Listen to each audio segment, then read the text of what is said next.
நல்லவர்க்கெல்லாம் நல்லவர்க்கெல்லாம் சாட்சிகள் ரெண்டு, ஒன்று மனசாட்சி, ஒன்று தெய்வத்தின் சாட்சி அம்மா. நம்பிக்கை கொண்டு கள்ளையும் பார்த்தால் தெய்வத்தின் காட்சியம்மா, அதுதான் உண்மைக்கும் சாட்சியம்மா, அதுதான் உள்ளத்தின் காட்சியம்மா. நல்லவர்க்கெல்லாம் நல்லவர்க்கெல்லாம் சாட்சிகள் ரெண்டு, ஒன்று மனசாட்சி, அது தெய்வத்தின் சாட்சியம்மா, தெய்வத்தின் சாட்சியம்மா.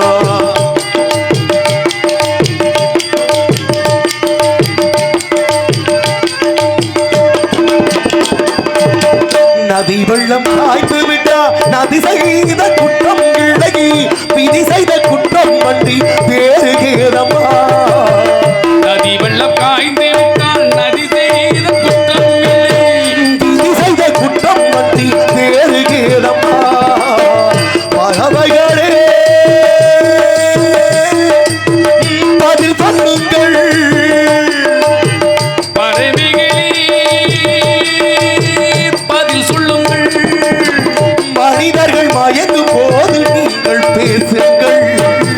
மனதிற்கு மனது கொஞ்சம் தூது செல்லுங்கள். நல்லவர்க்கெல்லாம் நல்லவர்க்கெல்லாம் சாட்சிகள் ரெண்டு, ஒன்று மனசாட்சி, ஒன்று தெய்வத்தின் சாட்சியம்மா, தெய்வத்தின் சாட்சியம்மா.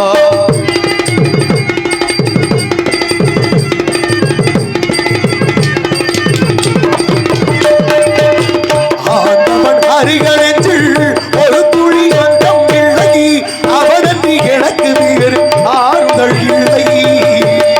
ஆண்டவன் அரியனெஞ்சில் ஒரு துளி வஞ்சம் இல்லை, அவனின்றி எனக்கு வேறு ஆறுதல் இல்லை. மனிதனம்மா மயங்குகின்றேன்,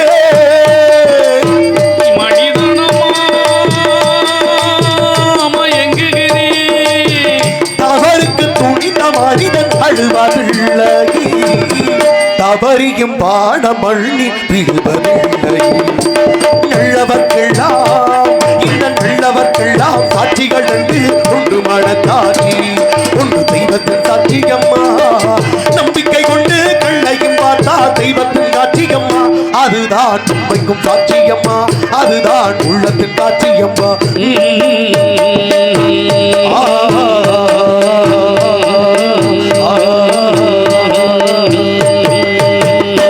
அப்படிப்பட்ட காணங்கள் நன்றி நன்றி. வணக்கம் வணக்கம் வணக்கம் அன்புள்ளங்களுக்கு நன்றி.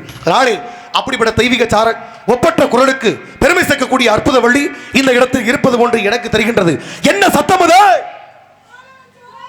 அவ்வளவுதான், சத்தத்தை எதிர்பார்த்த மாதிரியே இருக்கு. பெருமைக்குரிய சத்தம். பொன்மகள் எத்தனையோ சிறப்பு கொடுத்தாலும் இந்த வள்ளிக்கு ஈடு இணை உலகத்துல யாரும் கிடையாது. மாணிக்கவள்ளி, மரகதவள்ளி, சுந்தரவள்ளி, நீலவள்ளி, பவளவள்ளி, சண்முகவள்ளி, முருகவள்ளி, ஒட்டுமொத்த வள்ளியும் ஒன்னா சேர்த்து பார்த்தோம்னா இந்த வள்ளிக்கு ஈடுணை. அப்படிப்பட்ட பெருமையான பெருமகள் இந்த இடத்துல காவல் காத்துக் கொண்டிருக்கிறார். அடுத்த நம்மும் முருகனுடைய பெருமையை ஆலோலம் ஆலோலம் ஆலோலம் என்று சொல்லக்கூடிய உச்சரித்துக் கொண்டிருக்கிறார். தனித்துவம் வேணும். எவ்வளவு பெரிய ஆட்களா இருந்தாலும் எந்த ஒரு மேடைக்கு போனாலும் தனித்துவம் அப்படின்றது எல்லா இடத்துலையும் இருந்தாத்தே வாழ்க்கையில ஒரு பெரிய இடத்துக்கு போக முடியும். தொழில் 1000 பேர் கத்துக்கலாம், ஆனா தொழில் நுணுக்கத்தை ஒரு சில பேர் தான் கத்துக்க முடியும். தொழில் நுணுக்கத்தை கத்துக்கிட்டாதான் வாழ்க்கையில் நம்ம சரியான இடத்தை வாழ முடியும். ஒரு பழமொழி ஒன்று இருக்கு, தகுதி உள்ளவை தப்பி பிழைக்கும் அப்படின்றாங்க. எப்படிப்பட்ட கூட்டத்தில் இருந்தாலும் அதுக்கான தொழில் நுணுக்கம் தெரிஞ்சாலும் தனிப்பட்ட முறையில் தெரிவாகலாம். இது அவர்களுக்கு எடுத்துக்காட்டு.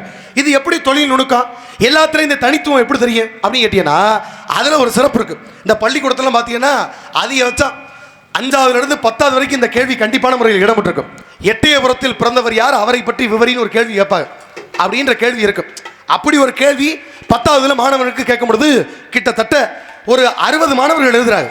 60 மாணவர்கள் எழுதும் பொழுது என்ன ஒரு கூத்து கட்டியனா, எட்டயபுரத்தில் பிறந்தவர் யார், அவரை பற்றி விவரின்னு கேட்க 99 பேர் பாரதியாரை பத்தி எழுதினாலாம். 99 பேர் பாரதியாரை பத்தி எழுதினாலாம். அந்த கேட்ட கேள்வி என்ன கட்டியனா, எட்டயபுரத்தில் பிறந்தவர் யார், அவரை பற்றி விவரி. 99 பேர் பாரதியாரை பத்தி எழுதியாச்சு. அதுல ஒரே ஒருத்தன் மட்டும் தான் எழுதியிருந்தானா, எட்டயபுரத்தில் யாரோ பிறந்திருப்பார்கள், நீ யாரை பத்தி கேட்கிறான்னு எழுதியிருந்தானா. இதுல இருந்து சொல்லும் போது யார் பக்கம் சரி நினைக்கிறீங்க நீங்க? ஆனா கொடுக்கப்பட்ட அந்த கணக்கின்படி மதிப்பெண் கொடுத்துதான், அது கொடுக்காம போக மாட்டாங்க. ஆனா அவனோட சிந்தனையை பாருங்களேன், ஒருத்தன் மட்டும் அப்படி சிந்திக்கிறான்னா அப்ப அவனுடைய கோணங்கள் எப்படி இருக்கு? ஆக வித்தியாசமாக பார்க்கக்கூடியவர், இந்த உலகத்தை புதுமையா பார்க்கக்கூடிய மத்தியில எத்தனை சிறப்புகள் அமைகிறது. ஆக பேசக்கூடிய பட்சு எட்டயபுரத்தில் யாரோ பிறந்திருக்கலாம், யாரை பத்தி கேட்கிறான்னு அந்த நுணுக்கம் ஏதோ ஒரு முறையில் எத்தனை பேர் கேட்டிருக்கலாம், ஆனா அவன் மட்டும் கேட்டிருக்கானா? ஆக அவர் மட்டும் தனிப்பட்ட முறையில் தெரிகிறார். அப்ப இந்த உலகத்தில் இவ்வளவு பெரிய ஆட்களாக இருந்தாலும் இந்த காட்டுக்குள் எத்தனை மூங்கில், எல்லா மூங்கிலும் காட்டுக்குள்ள இருக்கின்றதுக்காக புல்லாங்குழல மாறிடுமா? போகக்கூடிய இடத்தை பொறுத்து மாறுபடுது. அதில் எத்தனை புல்லாங்குழல் மாறுது. சிலது பாட கம்பா போகலாம், சிலது பாடுறதுக்கு கம்புகளா போகலாம். ஆக நம்ம எந்த விதத்தில் பயன்படுத்துகிறோம் என்ற தத்துவத்தை உள்வாங்கி கொண்டாத்த வாழ்க்கை சிறப்பா இருக்கு. அப்ப நமக்கான இலக்கை தேர்ந்தெடுத்து ஓடினாத்த வாழ்க்கை பயணம் சிறப்பா இருக்கு. ஒரு ஆள் ரொம்ப வேகமா ஓடுனானா, ஏன்டா ஓடுற? அந்த பக்கம் தோரங்குறிச்சி பக்கம் ஓடிக்கிட்டு இருக்கீங்க. தோரங்குறிச்சி பக்கம் ஓடுற சரி, ஆனா தோரங்குறிச்சி இந்த பக்கம் இல்லை, நீ இங்கிட்டு ஓடிக்கிட்டு இருக்கியே, இங்கிட்டு போனா மதுரை தானே வரும், நீ எதுக்கு இப்படி ஓடிக்கிட்டு இருக்கேன்னு கேட்க. இல்லைங்கய்யா, இங்கிட்டு போனா பரவாயில்ல, நான் வேகமா ஓடுறாள், நான் வேகமா ஓடுறாள், எப்படி ஓடி பிடிச்சிருக்கு? நீ என்னதே வேகமா ஓடினாலும் ஓடக்கூடிய பாதை தோரங்குறிச்சிக்கு எந்த பக்கம் போகணுமோ அந்த பக்கம் போகாம நீ ஒரு பாதையை தேர்ந்தெடுத்தா எப்படி ஓட முடியும்? பத்தி சொல்லியிருக்கேன், நீ மதுரை பக்கம் போய்கிட்டு இருக்கடான்னு. அவன் கேட்குற மாதிரி இல்லை, நான் தோரங்குறிச்சி பக்கம் தான் போய் வேகமா ஓடுவேன். என்னதே வேகமா ஓடுற ஆளா இருந்தாலும் பாதையும் தேர்ந்தெடுத்து ஓடினா மட்டும்தான் இலக்கை தொட முடியுமே தவிர, எனக்கு வேகமா ஓட தெரியுன்றக்காக குறுக்கு மறுக்க எல்லா பக்கம் ஓடணும்னா இலக்கை அடைய முடியாது. பல்வேறு சூழ்நிலை அப்படித்தான் இருக்கு. சில பேர் இலக்கை தேர்ந்தெடுக்காம நம்ம போறதே பாதை, அடுத்த ஆள் சொல்றது பாதையிலையும் போயிட்டே இருக்கோம்.